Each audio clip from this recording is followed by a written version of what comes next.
mengantisipasi kenaikan harga dalam rangka pergantian tahun. Tadi sudah kita lihat beberapa pasar dan alhamdulillah kita di Halmahera ini saya lihat harga stabil dan terjangkau.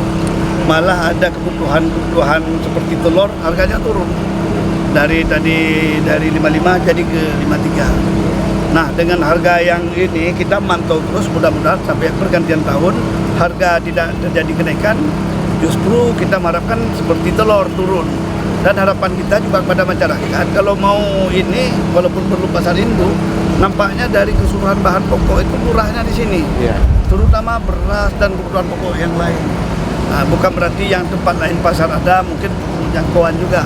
Tapi kita mengimbau mari masyarakat datang dengan di pasar ini karena stok juga banyak dan terjamin, dan insya Allah harga lebih stabil ya, lebih sahabat dibanding satu minggu yang lalu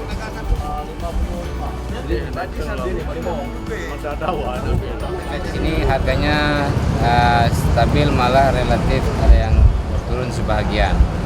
Kemudian kita berharap ini tetap bisa stabil, dan pemerintah kami mendorong supaya pemerintah juga ikut membantu kestabilan harga dengan memberikan subsidi baik bagi jasa angkutan maupun mengadakan operasi pasar. Kemudian terkait dengan ada beberapa pedagang yang belum menempati Halmahera, kita berharap karena pemerintah sudah menyediakan tempat yang representatif dan ini menjadi pasar yang begitu bagus di Kota Banda Aceh, kita berharap pedagang bisa menempati pasar Halmahera dan terpusat di pasar Halmahera menjadi, dan insya Allah mudah-mudahan ini bisa menjadi pasar induk bagi Kota Banda Aceh dan semua bisa terpusat di pasar Halmahera, di samping ada beberapa pasar lain yang memudahkan masyarakat untuk